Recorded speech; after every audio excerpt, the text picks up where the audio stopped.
नमस्कार, बुलेटिन में आपका स्वागत है। मैं हूं आपके साथ आशा सरमाल। चलिए शुरुआत करते बुलेटिन की इस वक्त की बड़ी खबर से शुरुआत करेंगे। जम्मू से बड़ी खबर देखने को मिल रही है, जहां पर चोरों के हौसले लगातार बुलंद हो रहे हैं और जम्मू में चोरों ने एक साथ दर्जनों दुकानों पर सेंध लगा दी है। गांधीनगर पुलिस स्टेशन के महज कुछ ही दूरी पर इस तरह से शटर यहां दुकानों के तोड़ दिए गए, जो कहीं न कहीं सवालिया निशान खड़ा कर रहे हैं। अपराधियों ने तसल्ली से दुकानों से पूरा माल उड़ा लिया है और पुलिस के रात की गश्त के दावों पर अब यहां पोल खुलती हुई और साथ ही साथ यहां सवाल उठते हुए नजर आ रहे हैं। इससे पहले कश्मीर घाटी के अंदर चोरों के बोलबाले और साथ ही साथ बुलंद हौसले देखने को मिल रहे थे, जहां पर कुछ महिलाओं के हाथ पैर भी काट दिए गए। कल एक पीड़नी को भी निशाना बनाया गया, लेकिन उसके बावजूद आप देखिए जम्मू संभाग में भी अब चोरों के हौसले किस तरह से बढ़ते हुए नजर आ रहे हैं। ये चोर पुलिस के नाक तले पूरी तरह से काम करते हुए नजर आ रहे हैं। कई दुकानों के शटर तोड़ दिए गए हैं और तसल्ली से पूरी चोरी की इस घटना को अंजाम दिया गया है। लेकिन सवाल यहां पर यह है कि पुलिस जो दावा करती है, चाहे वो कश्मीर हो चाहे वो जम्मू हो, कि रात के समय में गश्त को बढ़ाया गया है, पेट्रोलिंग पार्टियां यहां पर लगाई गई हैं काम पर, लेकिन वो पेट्रोलिंग पार्टियां कितना काम कर रही हैं, उन पर अब सवाल उठना लाजमी हो गए हैं। क्योंकि चोरों ने जिस तरह से सेंध लगाई है, गांधीनगर पुलिस स्टेशन के बिल्कुल पास में ये पूरी घटना पेश आती है, लेकिन उसके बावजूद भी पुलिस यहां पर क्या काम कर रही है वो देखना बहुत जरूरी है। चलिए सबसे पहले आपको सुना देते हैं कि पीड़ित जो दुकानदार हैं, जिनकी दुकानों पर यह सेंधमारी हुई है, उनका क्या कुछ कहना है। सर, ये दिन दहाड़े रात को चोरी हुई है, ये शटर तोड़ दिए हुए हैं। अंदर हमारा कितना कीमती सामान था, कॉपर वगैरह 3-4 रीलें थी सर, वो ले गए हैं। पूरी दुकान में घूमे हुए हैं। अंदर जो लिफाफे थे, कहीं सामान अपना कीमती रखा हुआ था, वो भी उन्होंने सारा निकाला हुआ है बाहर। और उसके बाद इसके शटर के दोनों ताले तोड़े हुए हैं। ये इनसे ताले टूटे नहीं है, तो इनको पता नहीं कुछ कोई चीज फंसा के या जैक लगा के किसी के कारण इन्होंने ये शटर उठाए हुए हैं। तो अंदर जाके हमारे कॉपर की 3-4 रीलें थी सर, 70-80 किलो तार थी। इस वक्त 1500 रुपए किलो तार है, वो जो स्टिप है सर, वो ले गए हैं अंदर से। अभी बाद में पता चलेगा और क्या क्या सामान, जब शटर पूरा उठाएंगे। अभी ये शटर भी नहीं खुल रहे, अभी उसको शटर वाले को बुलाने गए हैं, अभी उठाएंगे तो बाद में पता चलेगा क्या क्या सामान लेके गए हैं। सर, कम से कम 15 दुकानों पे चोरी हुई है यहाँ पे। सर, मेन कहना क्या, यहाँ पे चौकीदार भी रखे हुए हैं, रात को जिप्सी भी फिरती है, पुलिस वाले भी जाते हैं। अब पता नहीं दिन दहाड़े चोरी हो गई है, अब इसका कौन जिम्मेवार है, पुलिस है या कौन है सर, ये आपको इनको ही पता होगा। जब मैं यहाँ पहुंचा तो शटर खुला हुआ था, टेढ़ा किया हुआ था, राड डाल के नीचे से ऊपर की तरफ टेढ़ा किया हुआ था। राड उसके नीचे से आए, तो जब पुलिस आई तो उसके बाद उन्होंने खोलने के लिए बोला। तो अंदर हम जब आए तो यहाँ पे देखा कि कैमरे उन्होंने निकाल दिए थे। कैमरा जो मेन कैमरा, उसकी वायरिंग सारी तारें तोड़ दी थी, तारें डीवीआर लेके गए हैं, ठीक है। तो कंप्यूटर की तारें सारी तो निकाल दी थी, जहां जहां उनको वायरिंग लगी थी कि भाई यहाँ पे कैमरा हो सकता है, उन्होंने सब तारें निकाल दी हैं, नेट की तारें तोड़ दी हैं। तो उसके बाद उन्होंने कैश निकाली है, गला तोड़ा है। ये तो है, ये पहली बार ऐसा हुआ है। गाड़ियों की तो पहले भी हमने सुनी थी यहाँ पे कि किसी गाड़ी के टायर निकाल के लेके चले गए, किसी गाड़ी का वो चला गया, लेकिन दुकानों के साथ ऐसा नहीं हुआ था। पहली बार ऐसा हो रहा है कि दुकानों की एक साथ इतनी दुकानों की चोरी हो रही है। रात को वैसे भी यहाँ पे कोई भी नहीं होता है, सिक्योरिटी गार्ड है या जो कोई भी है तो वो तो यहाँ पे रहते नहीं है, तो किसी को पता भी नहीं चला कि रात को क्या हुआ। चोरी का क्या कहना है कि थाना यहाँ से हार्डली 1.5 किलोमीटर दूरी पे है, सामने आर्मी की गश्त लगती है, उसके बावजूद मेन रोड है, हाईवे है, कोई अंदर तो है नहीं है। हाईवे के ऊपर ही कम से कम 10 से 12 दुकानें तोड़ने का मतलब है कि चोर जो है सब ट्रेंड हैं, और ये कम से कम भी कोई 15 या 20 बंदे जो आए होंगे उन्होंने ये काम किया होगा, कि 1-2 बंदों का काम नहीं है। तो ये कह सकते हैं कि यहाँ पे चौकीदार होने के बावजूद भी चौकीदार का भी कुछ पता नहीं है सुबह का कहाँ पे है, उसका भी कुछ पता नहीं है। मेन रोड है, यहाँ पे आर्मी का गश्त चलती रहती है, सामने आर्मी का गेट है और उसके सामने उनके सिपाही भी खड़े रहते हैं, उसके बावजूद भी यहाँ पे कैसे हुआ कुछ समझ के बाहर है। तो ये कह सकते हैं कि पुलिस वालों को कुछ इसका एक्शन लेना चाहिए, ताकि आगे और किसी का नुकसान ना हो। हमारा तो जो दुकान पे भी चोरी हुई, हाँ, हमारी दुकान पे भी चोरी हुई है। किस तरीके से, क्या हमारी दुकान पे कैश गया, मेरा कैश सामान नहीं लेके गए हैं, कैश लेके गए हैं, कैश पड़ा था वो लेके गए। शटर तोड़ के आप ये दुकान देखिए, इसका पूरा शीशा तोड़ा हुआ है। इस तरह का हादसा एक बड़ा ही दुख दर्द है कि हमारे आगे बिजनेसमैन को कोरोना की वजह से मार पड़ रही है और ऊपर से ये चीजें देखने को मिल रही है। मेन रोड गांधीनगर पे यहाँ पे अगर आप देखें पुलिस का थाना भी है, उसके बावजूद भी यहाँ पे कोई भी ऐसी सिक्योरिटी नहीं थी। एक दुकान है जहाँ पे कैमरे लगे हुए थे, बट उस दुकान के कैमरे भी वो तोड़ के ले गए। वो शटर तोड़ के इनका मेन पर्पस था कैश चोरी करना। इधर नहीं गए, जिस जिस दुकान से इनको कैश मिला है, सामान को इन्होंने हाथ नहीं लगाया, कैश चोरी करके लेके। चलिए, तो फिलहाल आपने देखा कि चोरी की घटनाओं को किस तरह से चोर यहां पर अंजाम देते हुए नजर आ रहे हैं। कहीं ना कहीं सवालिया निशान पुलिस पर लगता हुआ नजर आ रहा है। तो जम्मू के अंदर पुलिस को काम करने की जरूरत है, गश्त को बढ़ाने की जरूरत है, और जो पेट्रोलिंग पार्टी का बड़ा दावा यहां पर पुलिस की तरफ से पेश किया जाता है, उस पर भी ध्यान देने की जरूरत है। आगे बढ़ जाएंगे, अब आपको गुलमर्ग लिए चलते हैं, क्योंकि गुलमर्ग में हसीन वादियां किस तरह से देखने को मिल रही है वो आपको दिखा देते हैं। क्योंकि बर्फ की सफेद चादर में लिपटी हुई गुलमर्ग की हसीन वादियां जो है वो देखते ही बन रही हैं। और ताजा बर्फबारी से गुलमर्ग और टंगमर्ग यहां पहुंचे हुए हैं पर्यटक, और पर्यटकों के चेहरे कहीं ना कहीं खिलते हुए नजर आ रहे हैं। और जम्मू कश्मीर में मौसम के मिजाज ने फिर से यहां पर असर दिखाना शुरू कर दिया है। मौसम के बिगड़े मिजाज देखने को मिल रहे हैं, और मौसम विभाग ने 24 फरवरी से ही मौसम सुधरने की भविष्यवाणी की है। एक बार फिर से मौसम विभाग की तरफ से यहां चेतावनी जारी कर दी गई है कि मौसम खराब हो सकता है, बिगड़ सकता है, और 24 फरवरी के बाद ही मौसम जो है वो सही होगा, साजगार यहां पर साबित होगा। ताजा बर्फबारी से गुलमर्ग और टंगमर्ग के अंदर जो पर्यटक पहुंचे हुए हैं वो कहीं ना कहीं लुत्फ उठाते हुए नजर आ रहे हैं, और उनका साफ तौर पर यह कहना है कि बर्फबारी का सिलसिला बदस्तूर गुलमर्ग के अंदर जारी है, लेकिन खूबसूरती देखते ही बन रही है। और साथ ही साफी तस्वीरें आपको दिखा रहे हैं गुलमर्ग के अंदर, जहां पर ताजा बर्फबारी शुरू हो गई है, और ताजा बर्फबारी शुरू होने के बाद किस तरह से खूबसूरत नजारा गुलमर्ग के अंदर देखने को मिल रहा है। बाहर से पर्यटकों के आने का सिलसिला बदस्तूर जारी, लेकिन इस बीच में यहां पर आप देखिए किस तरह से हालात जो है वो बनते हुए नजर आ रहे हैं। ताजी बर्फबारी आप देख सकते हैं साफ, लेकिन बर्फ की सफेद चादर में गुलमर्ग की हसीन वादियां अब लिपटती हुई नजर आ रही है। और ताजा बर्फबारी से गुलमर्ग और टंगमर्ग के अंदर जो पर्यटक पहुंचे हुए हैं वो कहीं ना कहीं पूरा नजारा लूटते हुए नजर आए। और जम्मू कश्मीर में यहां मौसम के मिजाज एक बार फिर से बिगड़ गए हैं, और मौसम का मिजाज बिगड़ने की वजह से बर्फबारी का सिलसिला शुरू हो चुका है। लेकिन मौसम विभाग की तरफ से यहां पर चेतावनी जारी की गई है कि 24 फरवरी के बाद ही मौसम यहां पर सुधरेगा। लेकिन इस पर मौसम विशेषज्ञ सोनम लोटस क्या कुछ कह रहे हैं, जरा देख लीजिए।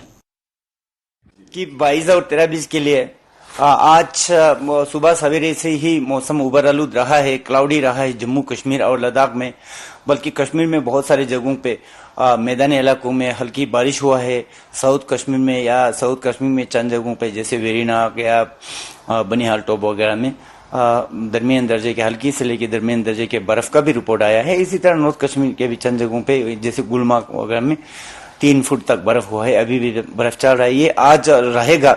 इसका मेन एक्टिविटी जो होगा, जो भी होगा, वो आज रात को होगा, यानी कि 22 की रात को होगा। दरमियानी दर्जे की बारिश होने का संभावना है। बारिश मैदानी इलाकों में भी रात में आज श्रीनगर में हल्की बर्फ भी हो सकती है थोड़ी देर के लिए, लेकिन ज्यादा बर्फ नहीं है। तो पहाड़ी इलाकों में जैसे जोजिला या पीर पंजाल, तो पीर पंजाल हो गया, गुलमर्ग, उस साइड में थोड़ा आधा फुट तक भी बर्फ होने का इम्कान है आज रात और कल के बीच में। कल भी मौसम उबर आलूद रहने का इम्कान है, यानी 22, 23, 24 से फिर मौसम अमूमन ठीक हो जाएगा। जी यही है। देखिए आज और कल, तो आज खास करके आज दिन और आज रात के लिए ये इंटेंसिटी बारिश का या बर्फ का इंटेंसिटी बढ़ेगा, तो जिसकी वजह से थोड़ा अभी जो श्रीनगर जम्मू नेशनल हाईवे वहां पे थोड़ा डिसरप्शन भी आ सकता है।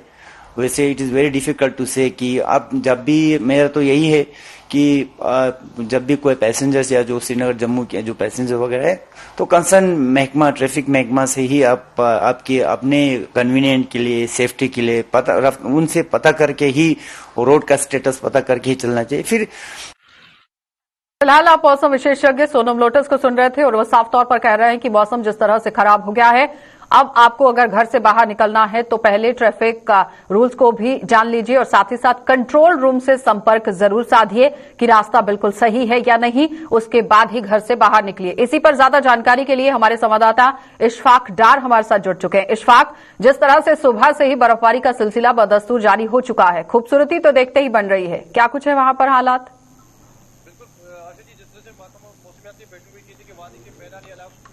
की बारिशें, जबकि बाला इलाकों में बर्फबारी का सिलसिला जारी होगा और एक बार फिर वो महकमा मौसमियात की पेशन गोई जो है सही साबित हुई। और मैदानी इलाकों में अभी भी बारिशें हो रही है। और अगर हम बालाई इलाकों की बात करें, यहाँ पर जो है सेहतमकाम गुलमर्ग की बात करें, वहां पर 4 से 5 इंच बर्फबारी जो है वो रिकॉर्ड की गई। और मैदानी इलाकों की अगर बात करें, टंगमर्ग या दूसरे इलाकों की बात करें, द्रांग की बात करें, यहाँ पर वाटरफॉल जो है, स्रंग फॉल जो है, वहां पर अभी जो 3 इंच के करीब जो बर्फबारी जो है रिकॉर्ड की गई। लेकिन कहीं ना कहीं जो बाहर से ये बात जो सयाहों की अगर हम बात करें, जैसे ही यह खबर फैली कि अब शायद मकामात पर जो है मौसम तब्दील हो गया और बर्फबारी शुरू हो गई और काफी तादाद में यहाँ पर जो है सयाह आ रहे हैं। लेकिन इशफाक, जिस तरह से अब टूरिस्ट का पहुंचने का सिलसिला एक बार फिर से शुरू हो चुका है, क्या लगता है कि कहीं न कहीं इकोनॉमी बढ़ते हुए देखी जा रही है और जिन कारोबारियों को पहले यहाँ पर राहत नहीं मिली है उन लोगों को अब राहत की सांस है? बिल्कुल, जिस तरीके से हम कहेंगे कि महकमा मौसमियात ने जो पेशन गोई की कि बर्फबारी होगी, तो बर्फबारी के बाद अगर हम सेहती मकामात पर चाहे सोनमर्ग की बात करें, पहलगाम या गुलमर्ग की बात करें, यहाँ पर जो लोग जो है जो सयाहत से वापस आए, कहीं ना कहीं उनके रोजगार में जो है इस बर्फबारी से मजीद जो है इजाफा देखने को मिलेगा। वही अगर हम सेहती मकाम गुलमर्ग की बात करें, यहाँ पर 4 और 5 तारीख से जो है एक इवेंट होने जा रहा है जिसे जश्न गुलमर्ग के नाम से भी जाना जाएगा। और काफी तादाद में उस जश्न गुलमर्ग में जो है यहाँ के जो मकामी लोग हैं जो बाहर से सयाह आएंगे वो इस इवेंट में जो है हिस्सा लेने वाले हैं। चलिए इशफाक, बहुत बहुत धन्यवाद जुड़ने के लिए। तो फिलहाल आपने देखा कि इशफाक डार हमारे साथ जुड़े हुए थे जो बता रहे हैं कि किस तरह से यहाँ पर बर्फबारी का सिलसिला शुरू हो चुका है, लेकिन कारोबारी जो लोग हैं उन्हें भी कहीं न कहीं राहत मिलती हुई नजर आ रही है। जिन लोगों की यहाँ कोरोना की वजह से कमर टूट चुकी थी, अब उन्हें कहीं न कहीं राहत की सांस है। और साथ ही बाहर से जब पर्यटकों का यहाँ आना शुरू हो चुका है तो जाहिर तौर पर अर्थव्यवस्था में भी सुधार होता हुआ नजर आ रहा है। आगे बढ़ जाएंगे और सांबा लिए चलेंगे आपको, और सांबा से आपको दिखा देते हैं कि किस तरह से असमंजस की स्थिति यहां पर देखने को मिल रही है। सांबा प्रशासन ने दुकानों को खोलने पर यहां बना हुआ असमंजस जो है वो दूर कर दिया है और सांबा में अब हफ्ते के 7 दिन दुकानें खुली रहेंगी और रविवार को दुकानें सर्वसम्मति से बंद रखने का आदेश यहां वापस लिया गया है। और कोरोना के मामलों में कमी के चलते प्रशासन ने यह बड़ा फैसला लिया। इस वक्त की बड़ी अपडेट आपको बताते चले कि जिला सांबा से देखने को मिल रही है, जहां पर लगातार बताया जा रहा था कि कोरोना के मामले बढ़ते जा रहे हैं, लेकिन अब कहीं न कहीं प्रशासन ने भी राहत की सांस ली है क्योंकि कोरोना के मामलों में कहीं न कहीं कमी आती हुई नजर आ रही है।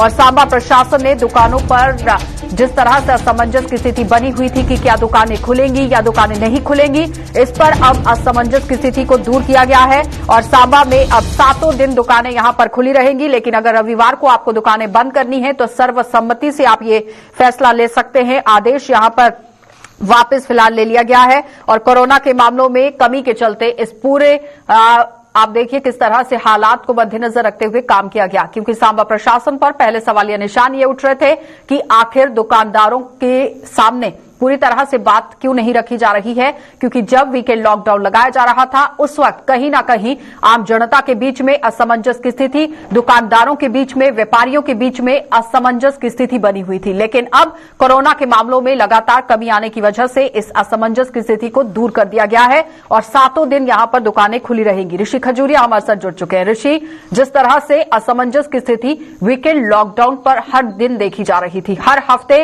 हर किसी का ये कहना था कि प्रशासन अच्छे से अपना संदेश आम जनता तक नहीं पहुंचा पा रहा है, व्यापारियों और कारोबारियों तक नहीं पहुंचा पा रहा है, लेकिन उस बीच में अब असमंजस की स्थिति को दूर करने की कोशिश की गई, क्या कहेंगे? देखिए, बिल्कुल आशा आपको बता दें कि जब से वीकेंड रिस्ट्रिक्शंस को खत्म किया गया तो उसके बाद भी कहीं ना कहीं कुछ पाबंदियां जो वो जिला सांबा में जरूर देखने को मिली, क्योंकि लोगों ने भी ये सवाल खड़े किए कि यहाँ पर अब कोरोना के जो केसेस है वो काफी नीचे आ चुके हैं, तो इन पाबंदियों को हटा देना चाहिए। लोग जो वो काफी सफर हो रहे हैं, तमाम दुकानदार जो नॉन एसेंशियल कैटेगरी में फॉल करता है वो काफी सफर हो रहा था। इसके चलते अगर पिछले संडे की बात करें, जो 2 दिन पहले गुजरा है, तो इससे पहले प्रशासन ने एक ऑर्डर जारी किया था कि चलिए पाबंदियां तो हटा दी गई हैं, लेकिन एक सर्वसम्मति जो वो ट्रेडर एसोसिएशन और तमाम व्यापार मंडल और शासनिक अधिकारियों के बीच में बनी कि संडे को जो है ये मार्केट बंद रखी जाएगी, तमाम नॉन एसेंशियल कैटेगरी के जो दुकानदार हैं, यानी एक छुट्टी जो है वो रखेंगे। इसमें कोई जोर जबरदस्ती वाला ऑर्डर प्रशासन की तरफ से जारी नहीं किया गया, लेकिन जब रविवार का दिन आता है तो तमाम अलग अलग जगहों से हमें भी फोन कॉल्स आई, तमाम लोग ये कह रहे थे कि आज मार्केट खुलेगी या बंद होगी, तो हमने भी ये कहा कि जो ऑर्डर है वो तो मार्केट बंद का ऑर्डर है, लेकिन हमने देखा गढ़वाल में मार्केट ऑलमोस्ट बंद रही, सांबा में बंद रही, विजयपुर में बंद रही, रामगढ़ और बड़ी ब्राह्मण में मार्केट पूरी तरह से ओपन रही। तो इस ऑर्डर का जो असर था वो ज्यादा हमें देखने को नहीं मिला और हमने भी ये गुहार लगाई थी प्रशासन को, इसके ऊपर आपको गौर करना होगा और एक ऐसा ऑर्डर निकालना होगा जो सबके हित में हो। तो मुझे लगता है कि आप खबर का असर भी कह सकते हैं कि प्रशासन ने उसके बाद फौरन जो है ये ऑर्डर जारी कर दिया और ये सर्वसम्मति बनाई गई है कि पूरा हफ्ता अब पूरे जिला सांबा में मार्केट जो है ओपन रहेगी। तमाम नॉन एसेंशियल कैटेगरी या फिर एसेंशियल कैटेगरी की दुकानों की बात करें तो ये तमाम दुकानें खुली रहेंगी। लेकिन प्रशासन ने ये गुहार लगाई है कि अगर ये ऑर्डर हम जारी कर रहे हैं, आपके हित में जारी कर रहे हैं, तो आपका भी एक फर्ज बनता है कि कोविड एप्रोप्रिएट बिहेवियर का पालन करें। आप लोग भीड़ भाड़ इकट्ठी ना होने दें और जो भी तमाम कस्टमर्स आते हैं या आप खुद डील करते हैं जब कस्टमर के साथ, तो पूरी प्रोटोकॉल को फॉलो किया जाए। अगर ऐसा नहीं हुआ तो वायलेशन के तहत कार्रवाई की जाएगी। अब देखना यह है कि जब संडे को यहाँ पर मार्केट पूरी तरह से खुली रहेगी तो कितना रश देखने को मिलता है, किस तरह से लोग पालन करते हैं इस कैब का, ये आने वाले वक्त में पता चलेगा। ऋषि, फाइनली क्या जब बाजार यहाँ पर पूरे हफ्ता खुले रहेंगे तो उस पर पुलिस की गश्त को बढ़ा दिया गया है या फिर दुकानदारों को कोई गाइडलाइंस जारी की गई हैं कि आपको कितने प्रतिशत लोगों को ही दुकान तक पहुंचने देना है या फिर मास्क और सैनिटाइजर का इस्तेमाल करना है, 2 गज की दूरी किस तरह से बनाकर रखनी है? क्योंकि ये एक बहुत बड़ा चैलेंज तो रहेगा। बेशक कोरोना के मामलों में कमी आई है लेकिन एप्रोप्रिएट बिहेवियर जिस तरह से आपने भी कहा कि उसका पालन करना बहुत जरूरी रहेगा। देखिए, बिल्कुल जिस तरह से आपने कहा कि किस तरह से नियम यहाँ पर बनाए जाएंगे, तो यहाँ पर पहले जिस तरह से नियम चल रहे थे उसी नियमों के आधार पर काम करना है। कोई यहाँ पर ऐसा कोई फिगर या डाटा इस तरह का जारी नहीं किया है कि इतने प्रतिशत आपने मार्केट का रुख करना है या इतने चाहिए। सिर्फ सोशल डिस्टेंसिंग का पालन करना है, मास्क आपने पहन के रखना है, इसी तरह के जो कोविड प्रोटोकॉल है उन्हें फॉलो करना है।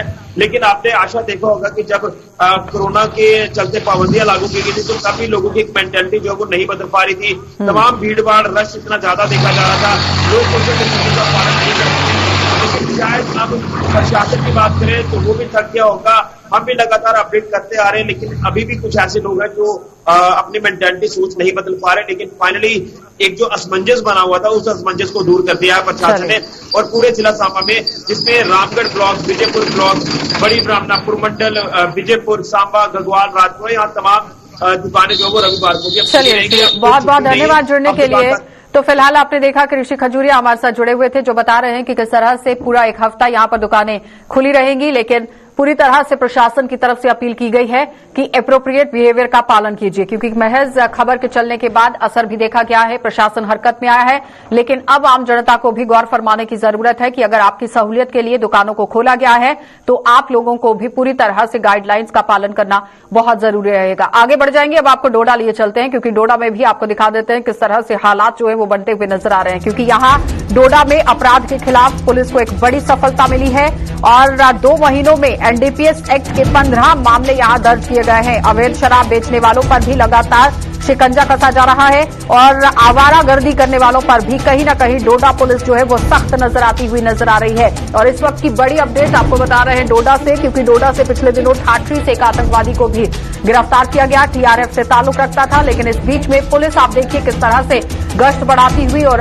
आप अपना जिस तरह भाग दे रहे हैं वो भी सामने, क्योंकि आम जनता का भाग भी बहुत महत्वपूर्ण हर एक क्षेत्र के देखा गया है। और साथ ही डोडा में अपराध के खिलाफ यहां बड़ी सफलता पुलिस को मिलती हुई नजर आ रही है। 2 महीनों में एनडीपीएस एक्ट के तहत मामले जो दर्ज हुए थे उन मामलों की संख्या 15 बताई जा रही है और अवैध शराब बेचने वालों पर भी कहीं न कहीं शिकंजा कसा जा रहा है और हुड़दंगबाज और साथ ही साथ आवारागर्दी करने वालों पर भी अब सख्ती से पेश आती हुई डोडा पुलिस नजर आ रही है। इसी पर ज्यादा जानकारी के लिए वसीम गट्टू हमारे साथ जुड़ चुके हैं। वसीम, जिस तरह से पिछले दिनों टीआरएफ के आतंकवादी को भी पकड़ा गया पुलिस की तरफ से, एक बड़ी कामयाबी, लेकिन आज यहां आप देखिए एनडीपीएस एक्ट के तहत जो 15 मामले दर्ज हुए हैं ये भी एक बड़ी कामयाबी पुलिस की तरफ से। और क्या कुछ काम वहां पर चल रहे हैं?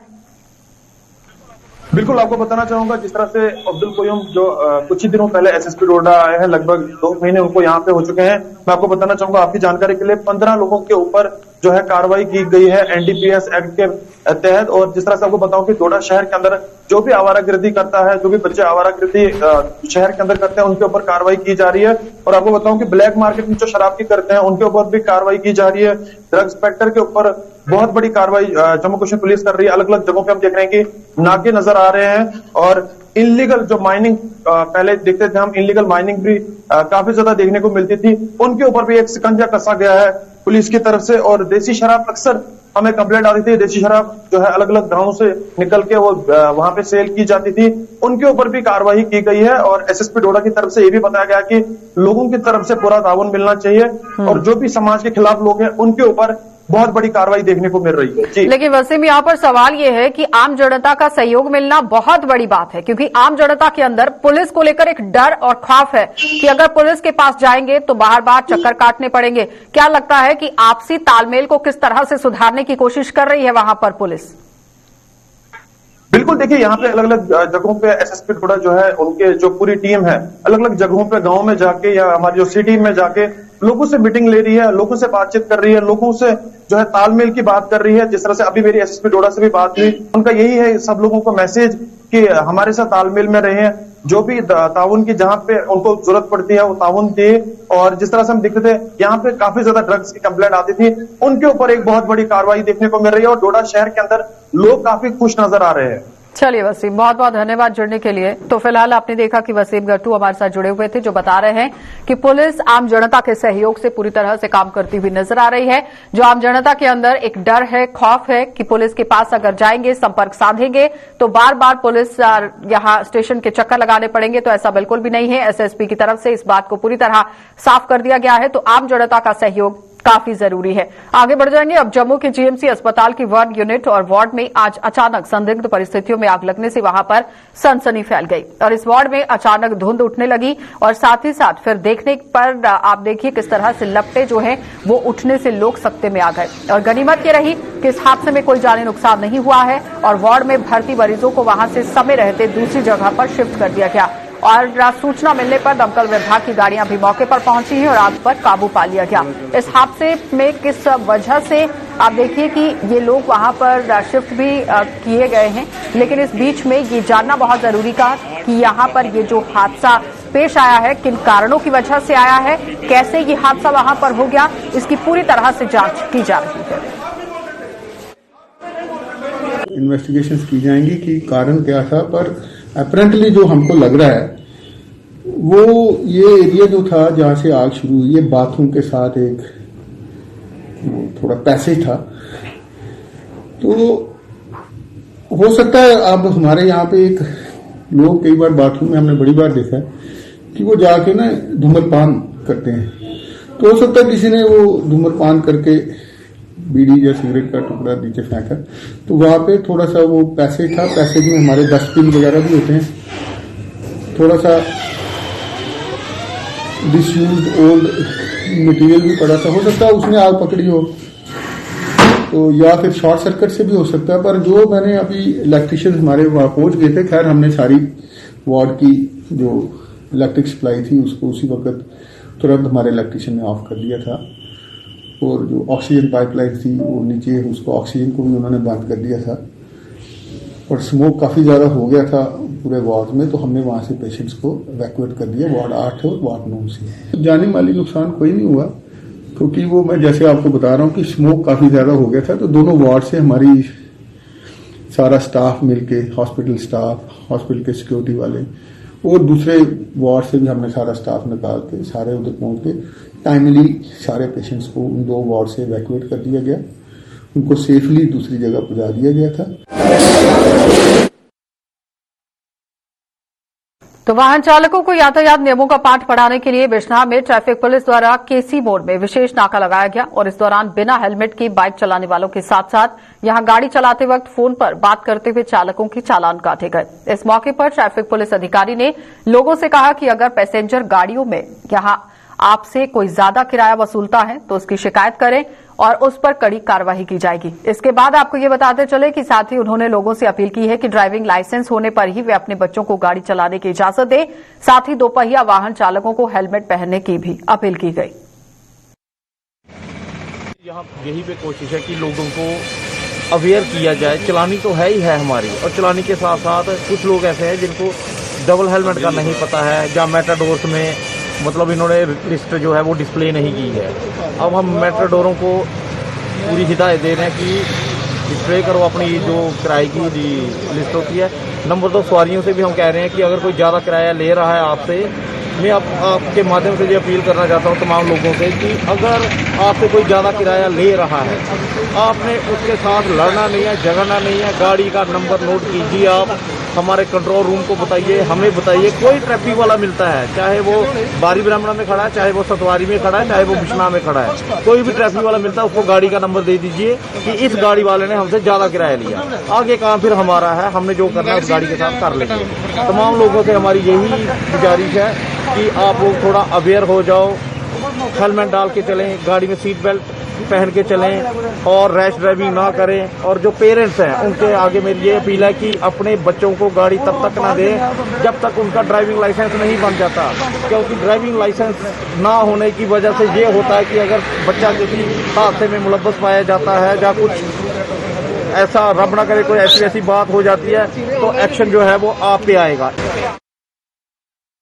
तो जम्मू की गोल मार्केट गांधीनगर में लोगों ने जेएमसी की पार्किंग को लेकर सवाल खड़े कर दिए हैं। इन लोगों का कहना है कि पार्किंग के नाम पर यहां पर पैसा वसूला जा रहा है। जो पार्किंग की व्यवस्था होनी चाहिए वो यहां पर दिख नहीं रही है। उन्होंने जेएमसी पार्किंग को लेकर और क्या कुछ कहा, देख लीजिए। देखिए, मैं यहाँ पे किसी काम से आया था और यहाँ पे मैं गोल मार्केट, ये जो गांधीनगर गोल मार्केट है सोनथट के पास, यहाँ पे मैं मोनिका मार्केट में सामान लेने आया था। तो गाड़ी लगाने की जगह नहीं मिल रही थी, तो मैं सोचा जो गाड़ी लगाए, मैं जूस पीने के लिए खड़ा हुआ। 50 रुपए का जूस पीना है और यहाँ पे 20 रुपए की आधे घंटे के लिए पार्किंग देनी है। ये म्यूनसिपैलिटी का मुझे समझ में नहीं आ रहा है कि म्यूनसिपैलिटी ने ये क्या सोच के पार्किंग लगाई है, और पार्किंग की जगह ही नहीं है। आप देखिए यहाँ पे जो गाड़ी खड़ी है सारी रोड पे है, और रोड टैक्स को हम कार का ऐसे भी पे कर रहे हैं। म्यूनसिपैलिटी को चाहिए था अगर आपने पार्किंग हमसे लेनी है तो कम से कम हमें पार्किंग दीजिए, पार्किंग बना के तो दीजिए। पार्किंग की जगह नहीं है और यहाँ पे कोई गारंटी भी नहीं है कि गाड़ी खड़ी करके कोई किसी की जिम्मेवारियों के प्रति सीधे पैसे मांग रहे हैं। और ये इतनी बेईमानी कर रहे हैं म्यूनसिपैलिटी वाले कि आप देखिए आधे से ज्यादा गाड़ी रोड पे खड़ी हैं और दूसरी साइड आर्मी की भी गाड़ी खड़ी है। गाड़ी खड़ी करने की जगह नहीं है और 10 रुपए का सामान लेना और इनको आधे घंटे के लिए 50 रुपए देंगे और 1 घंटे के लिए जाएंगे तो उनको 100 रुपया देंगे। इतनी चोर बाजारी कर दी है जम्मू स्मार्ट सिटी में इन्होंने।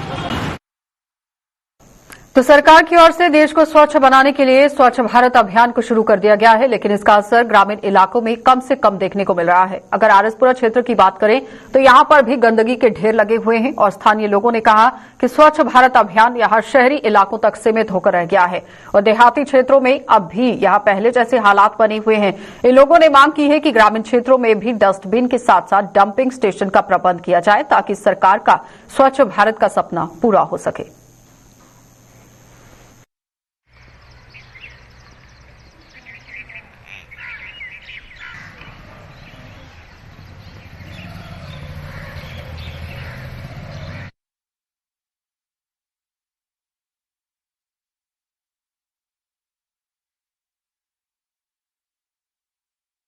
चलिए, तो आपने साफ तस्वीरों में देखा कि किस तरह से गांव के इलाकों में भी स्वच्छ भारत अभियान की पोल खुलती हुई नजर आ रही है। ये महज शहर के लिए नहीं बनाया गया था, इस योजना को गांव तक चलाने की भी जरूरत थी, क्योंकि बार बार ये कहा जाता है कि जो योजना और परियोजना चलाई जाती है उसका जमीनी सतह तक पहुंचना बहुत जरूरी है। फिलहाल बुलेटिन में इतना ही। देश और दुनिया की खबरों के लिए आप बने रहिए गुलिस्तान न्यूज के साथ।